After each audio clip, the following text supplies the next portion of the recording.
Will a dividend portfolio full of different dividend-paying stocks and ETFs offer something like a safe haven when it comes to a global recession, or is holding on to assets like these going to expose you to some massive unforeseen risk? Well, in this video, we're going to answer exactly that, what dividend stocks seem to do during global recessions, what they've done in the past, and my personal thoughts moving forward with my portfolio, considering I currently hold over 7 figures of different dividend-paying stocks and ETFs across the market. So if you're currently building out a long-term portfolio and you think that there's a chance that we're going to see a global recession, make sure to stick around, drop a like down below, and let's get right into it. Real quick, for those that haven't already, make sure to go to the first link in my description and grab my new dividend investing ebook, where I share exactly how I went from $0 invested to now earning over $6,000 on a monthly basis and over $1 million invested in the markets. Along with the ebook, you're also going to receive my custom dividend tracker, where you can track your dividend progress on an ongoing basis and reach your dividend investing goals. So make sure to grab yourself a copy of my dividend investing ebook and the new dividend tracker today. It's the first link in my description. So I came across this article that says, do dividend stocks provide shelter during recessions? Let's take a look. It says the background, the theory. Stocks that pay above average dividends are often thought as safe havens during periods of economic uncertainty. Companies that generate cash can use these excess cash in 3 different ways. Broadly speaking, they can reinvest in their business, they can use it to acquire or invest in other companies, or return it to shareholders in the form of buybacks, or of course, my favorite, dividends.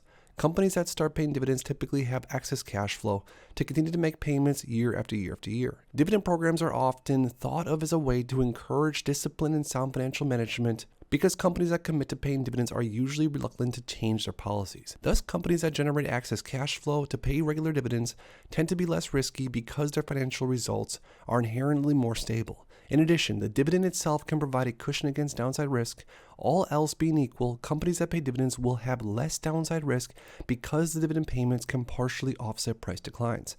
Now, what that basically means is that even if you're holding on to a stock, let's say that offers a 5% yield, for example, if that stock over a 1-year time frame, let's say, moves down 10% as far as price goes, well, then net on paper, you're only down around 5% because, of course, that stock, that company paid you 5% in dividends that year. Next, it says performance in previous recessions. Dividend-paying stocks have held up better than average during some, but not all, recent recessions. Dividend stock performance in recent recessions is as follows. Now, as the chart is shown above, dividend-paying stocks fared better than the market overall in the economic slowdowns that started in July 1981, March 2001, and December 2007. What's more, they did so by a significant margin in 2 of these 3 periods. However, dividend stocks fell slightly behind the brief in the recession of 1980, which started after the Fed raised interest rates to rein in the rampant inflation of the 1970s. Dividend stocks also lagged during a short-lived recession in 2020. The MSCI USA High Dividend Yield Index dropped 11.5% between February and April, about 2 percentage points worse than the market overall. Dividend stocks suffered in early 2020, partly because scores of companies, including major firms like things like Disney, like Shell, and like General Motors, either reduced or suspended their dividends, and this was as the sudden economic decline came about. In addition, most dividend stock benchmarks are light on technology stocks and other high-growth, momentum-oriented stocks that led the market during the most of 2020. Now, this is also interesting. It shows the max drawdown from dividend growth, growth in income, and you can see right here the max drawdown percentage for dividend growth was minus 23.74, which is the smallest out of all 3. Dividend growth strategies have generally fared the best during recessionary periods, which although means that's not necessarily going to be the case for the next future recessions, but it still has happened historically. Now, the conclusion is dividend stocks' resilience during most recessionary periods adds to the case that they can make solid portfolio additions. But while yield is an obvious reason for investing in dividend stocks, more yield hasn't always been better. In fact, funds with the strongest yield orientations also tend to have a lower portfolio quality, which has often led to lower risk-adjusted returns. So basically, just remind everyone that just because something's offering a massive high yield doesn't mean that it's going to give you the biggest total return out of everything. Now, my takeaway from that is more of the same. Building out a long-term portfolio with different stocks and ETFs that you truly think are going to fare well during a long-term economic drawdown and or recessionary period is 100% always going to be the goal. And now, honestly, more than ever, gives me more of a reason to continue to invest into high-quality dividend growth ETFs like SCHD, DGRO, or even FDVV, just to spread out into more different companies, have more diversification, and also because a lot of the stocks within funds like SCHD historically have fared pretty well during drawdowns. Now on top of that, because my portfolio for the most part isn't really all that growth oriented, I do have some growth exposure in things like Apple and other things, but for the most part in my portfolio, I own a ton of diversified ETFs. I own a ton of realty income, which realty income has been faring very well through this drawdown.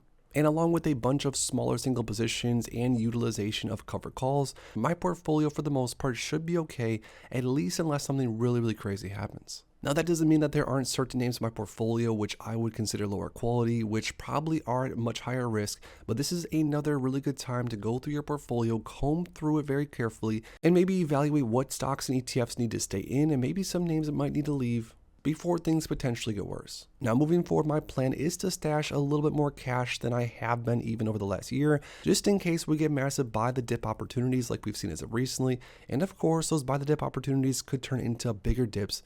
That's 100% certain. And as far as stocks or ETFs that I'm going to be buying during this time frame, I'm going to continue to diversify into more ETFs, more high quality ETFs like SCHD, Devo, JEPQ, and others to keep my portfolio as diversified as possible during these unprecedented times. So even though the market is going crazy and even though there is possibly going to be more pain ahead, I'm not panic selling anything throughout my portfolio, but this is also because over the last several years, I've been building my portfolio to withstand, at least hopefully withstand, almost anything the market is going to throw at it. Now all this to say, just again as a reminder, I do think it's probably a good time to have some cash balance on the sidelines because we probably will see different areas in the market dip a lot lower in the up and coming months. But remember that times of volatility and good buying opportunities like these can change everything for the future outlook of your portfolios. There's several different names in here like my Apple shares, which I bought at $118 per share. And this was during 2020, 2021, during the crash that we saw. A few years later, those shares are up almost $100,000. So there can be massive money to be made in these types of situations, but just stay calm, buy high quality, and stick to your plan that you've made. But now lastly, most importantly, I want to hear from you guys down below. When it comes to a future recession, when it comes to building out your current portfolio, what is your current game plan moving forward? Let's discuss it in the comments down below. If you enjoyed this video, make sure to please drop a like and subscribe for more future content like this. Thanks as always for stopping by, and if you are interested in investing, make sure to check out these recent videos I posted right here.